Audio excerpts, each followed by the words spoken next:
Chile was one of the most stable and prosperous countries in Latin America.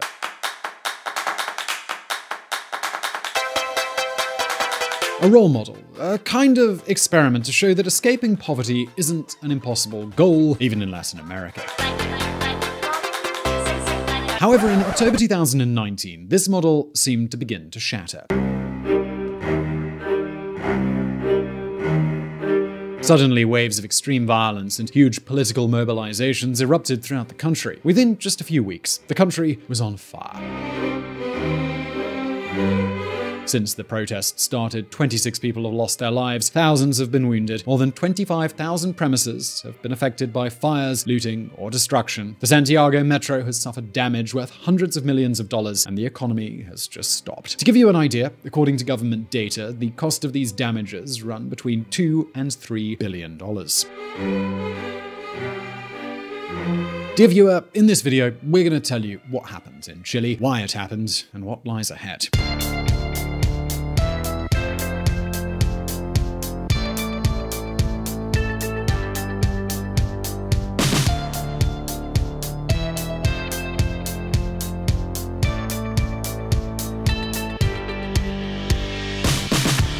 The spark that lit the fire. The October social explosion was a surprise that caught everyone off guard. The turning point came when the Chilean government decided to increase the price of the Santiago metro ticket by 30 pesos, which is about 4 US cents. But let's just say that this was the reason, the kind of spark that just lit the fire. Suddenly, hundreds of students began to protest, entering the subway without paying, but it didn't stop there. Little by little, everything just got out of hand.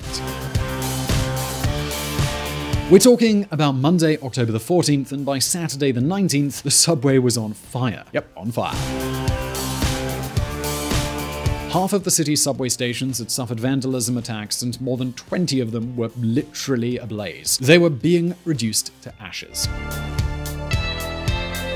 To give you an idea, just the damages alone from Saturday the 19th cost an estimated $200 million. Piñera announces a state of emergency in Chile after an intense explosion of violence due to the rise in subway rates. But that was only the beginning. In the following days, the situation got even worse, and protests spread to the rest of the country. Suddenly, supermarkets, shops, buses, even entire buildings were being vandalized and looted. Chile no longer looked like the Chile it once was. Tremendously radicalized groups wanted to end the so-called Chilean model with a revolution. Of course, as you can imagine, the police didn't tiptoe around this issue. They responded swiftly and with an iron fist. That's one thing on which major human rights organizations agree. Reports ranging from the United Nations High Commissioner for Human Rights to organizations such as Human Rights Watch have exposed a collection of evidence which proves that in many cases the Chilean security forces, the Carabineros, used excessive force. According to data from the Ministry of Health, the emergency services cared for more than 11,500 people as a result of the demonstrations. Of those casualties, 1,100 so far, they presented moderate to severe injuries. And that's not all. There have been more than 350 complaints about ill treatment, torture, and abuse of detainees. Factors such as the indiscriminate and improper use of riot guns and shotguns, abuses against detainees, and poor internal control systems facilitated serious rights violations from many Chileans. Jose Miguel Vivanco, director of the Human Rights Watch of the Americas. Protests in Chile. UN report reiterates that there has been a, quote, high number of serious human rights violations. In any case, just to be clear, there are two very important details we have to consider. First, we do not aim to condone acts of violence. Not at all. Quite the opposite. These radical, violent, aggressive groups that deserve all our condemnation had no reservations when they attacked the police with stones, benches, and anything they could get their hands on, even Molotov cocktails. Not to mention the looting, theft, intimidation, etc. They have also been victims of these acts of violence. In fact, today, we have more than 2,500 injured police officers, some of them quite seriously. Sebastián Piñera, president of Chile. On the other hand, most protesters behaved peacefully, and many suffered the consequences of a police force that was simply not prepared for what came.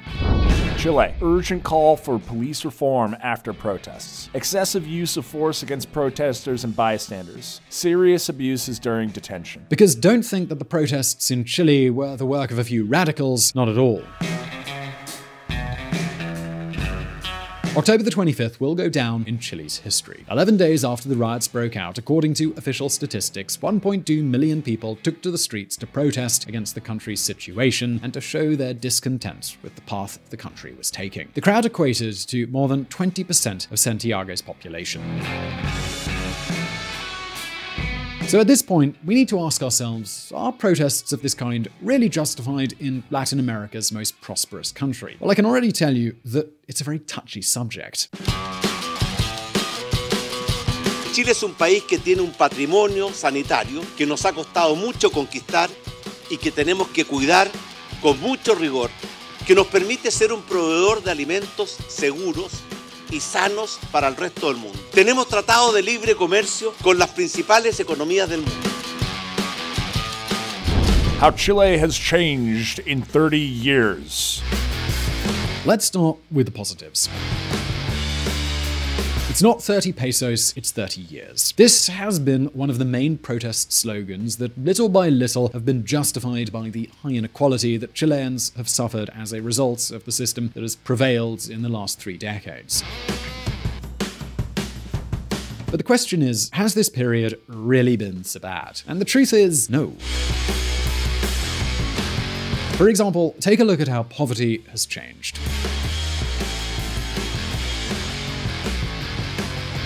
Chile has evolved from being one of the poorest countries in Latin America to fighting for the #1 spot amongst the richest and most developed. In fact, if we check out the Human Development Index, which in addition to economic variables includes things such as healthcare, education, and life expectancy, Chile is top in the region.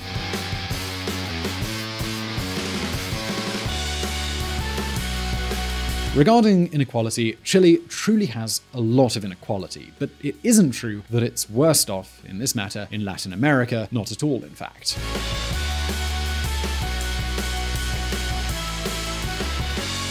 What's more, it's one of the few countries in the region where inequality has decreased the most in recent years. And this isn't just my opinion or VisualPolitik's opinion. This is coming straight from the data. Because if instead of looking at inequality overall, we focus on the inequality levels between people of the same age, we'll see much lower rates of inequality among the younger generations. This also happens with education. If we look at the whole country, we'll find that in Chile, the percentage of the population with secondary education is lower than the OECD average. But if we take a look at Chileans aged between 25 and 34, we'll see that they are already surpassing the average of the richest countries. And this isn't unusual. It's a very common feature in countries that have grown very rapidly. It's easy to find different characteristics within a single population based on the generation. One part will have grown up and lived in a poor country, and the next in a developed country. But perhaps the best way to approach this mess is that taken by Rodrigo Valdez, finance minister in Michelle Bachelet's second term. We're not talking about a radical libertarian. In 2018, this man presented an article at the Harvard Kennedy School where he stated 2 things. First, that the left was making mistakes left and right by focusing so much on the issue of inequality because to combat it, economic growth was much more important than redistribution. And second, that in the last 30 years, those who'd seen their income increase the most was precisely those who had previously been the poorest. Check this out. In other words, what the country needed above all was more economic growth, and that growth has been somewhat to blame for Chile's current problems. Because, as I said, it's an extremely touchy situation. So do Chileans really have reasons to complain? Well, listen up.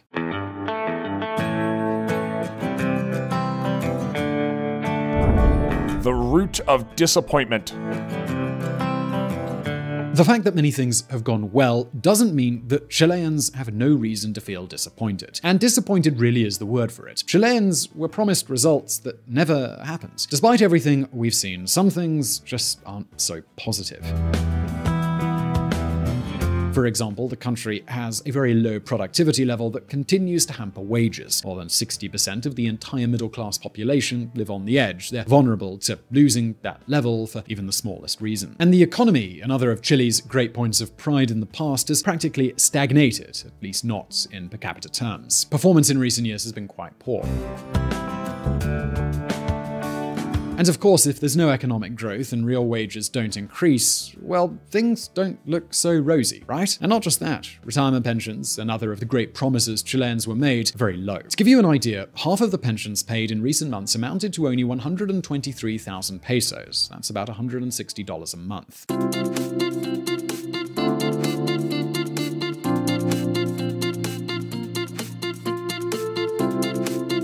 Quite a miserable amount. And that's not to say that Chile's capitalization pension system is bad, not at all really. What's happening is that citizens don't really know how it works because it's never been properly explained to them. On top of that, the government hasn't been paying close enough attention.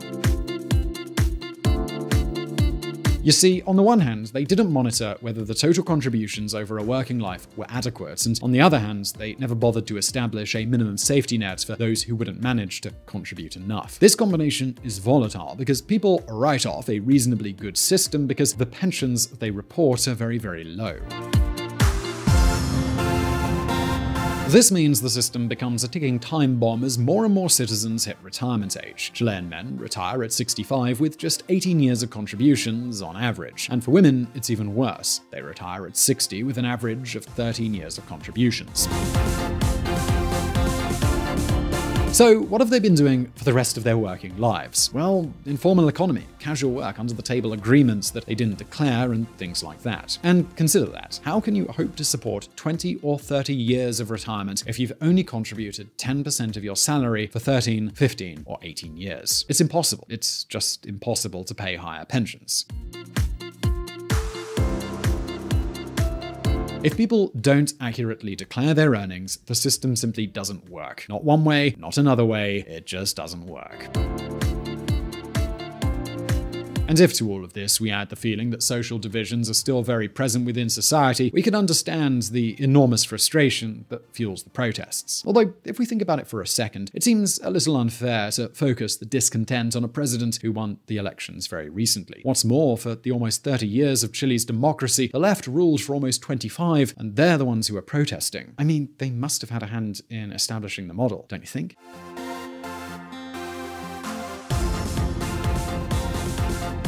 Basically, expectations are just not being met. And in a way, this can be explained with what is known as Wagner's Law, a thesis that states that the greater the wealth, the greater the pressures for the state to provide more and more social benefits. And of course, the smaller the state, the stronger this dynamic is going to be. But now the question is, well, what's next?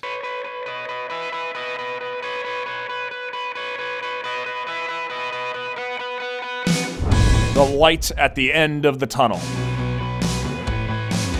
I think we can now understand much better what has recently been happening in Chile. The question is, will this problem end? For now, President Piñera is doing two things. On the one hand, he's launching a social agenda that, among many other issues, will increase the lowest pensions and establish a minimum wage. That is, the government will top up the payrolls of people who don't work and don't reach 350,000 pesos. On the other hand, it has been agreed that in 2020, Chileans will be asked if they want to change their constitution. Even though the Chilean constitution has already undergone 219 changes since the democratic transition occurred. The last significant one happened in 2005. This is a very big day for Chile. We have a reason to celebrate. Today, we finally have a democratic constitution in line with the spirit of Chile. Ricardo Lagos, president of Chile from 2000 to 2006. Well, he was wrong because apparently it's no longer useful. And what can I say, beyond the fact that it isn't advisable to change the constitution often or generate false expectations? What Chile needs to focus on is growth. Only then can it truly overcome all of the problems it faces. Anyway, I hope that you found this video interesting. I hope it helped you understand what's recently been happening in the South American country. We'll be paying close attention to see how the events unfold. And I really hope you enjoyed this video. Please do hit that like button if you did. And don't forget to subscribe for brand new videos. Also, please do check out our friends at the Reconsider Media podcast. They provided the vocals in this episode that were not mine. Also, this channel is possible because of Patreon and our patrons on that platform. Please do consider joining them and supporting our mission of providing independent political coverage. And as always, I'll see you in the next video.